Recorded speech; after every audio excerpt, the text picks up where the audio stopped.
pessoal, tudo bem com vocês? Prof. Paloma de novo aqui. Espero muito que esteja tudo certo. Eu dei uma pequena sumidinha do canal, mas a gente vai dar sequência aqui ao nosso estudo do movimento. Antes, em cinemática, a gente estava estudando movimento sem se preocupar com as causas, e em dinâmica a gente vai se preocupar, então, estudando o movimento com o que causa, quais são as causas desse movimento. Para isso, eu trouxe nessa primeira aula para a gente falar de força e primeira lei de Newton. A gente tinha dois pensadores na época sobre as concepções deles a respeito de movimento, é que, para Aristóteles, só tinha movimento se tivesse força constantemente sendo aplicada sobre um determinado objeto. Então, por exemplo, se você empurrasse uma cadeira, ele só teria movimento se você ficasse aplicando força contínua sobre ela. Mas essa ideia não prevaleceu por muito tempo, porque Galileu disse, por exemplo, por que ao arremessar uma flecha, um arco e uma flecha, você não tinha mais a força do arco e da linha sobre a flecha e ela continuaria se movendo com velocidade constante. Então, Galileu não refutou essa ideia de Aristóteles.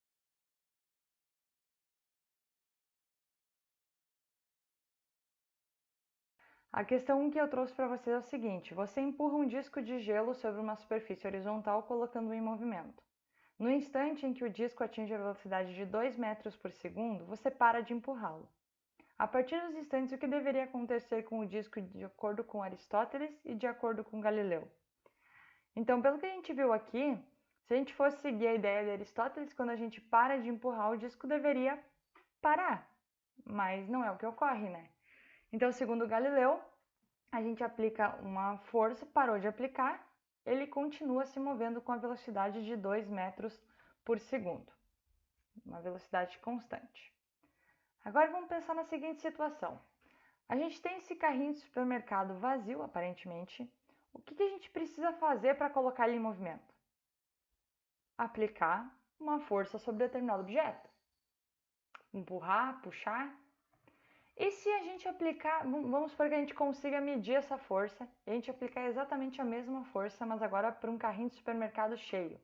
Então vamos pensar que vocês foram no mercado, compraram um micro-ondas, umas frutas e a gente alterou essa massa e aplicar a mesma força. Qual que é a probabilidade de a gente conseguir movimentar esse carrinho? Quase nada, né? Vamos pensar numa outra situação para dar sequência ao nosso estudo. Eu quero fazer mudança na minha casa e eu preciso empurrar esse sofá. Só que eu estou aplicando uma força e esse sofá não está se movendo, ele está parado.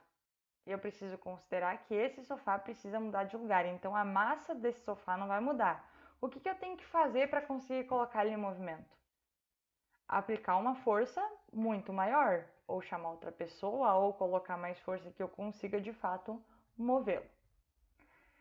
E se a gente quiser levar um elefante e uma formiga para tomar água, porque eles precisam tomar água, mas eles estão com muita preguiça.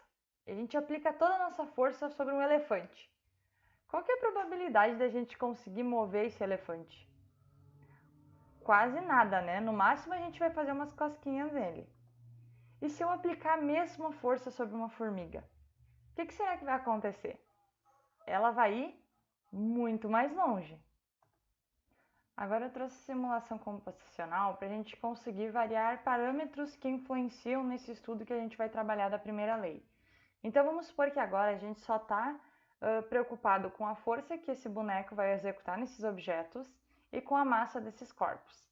Então, por exemplo, para 50 kg, se eu aplicar uma força de, sei lá, 4 newtons, quase não se mexe.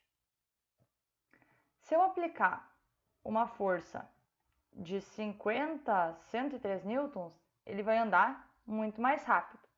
Vocês percebem que a massa desse corpo, desse conjunto é a mesma.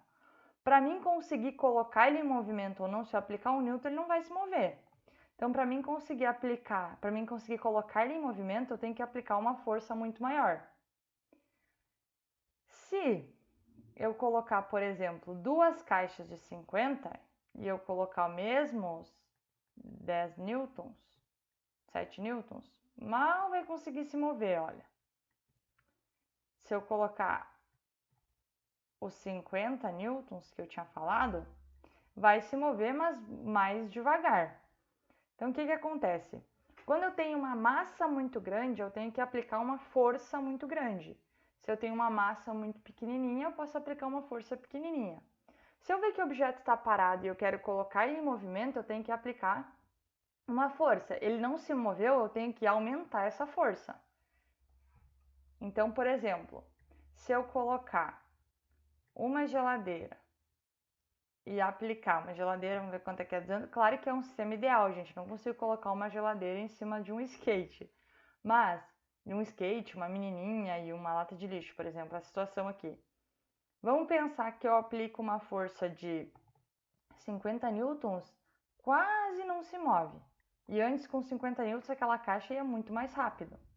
Então, o que aconteceu? Eu apliquei a mesma força, mas a massa era muito maior. Agora, se a massa é pequenininha e eu aplicar uma força muito grande, ela vai se mover mais rápido. Tranquilo?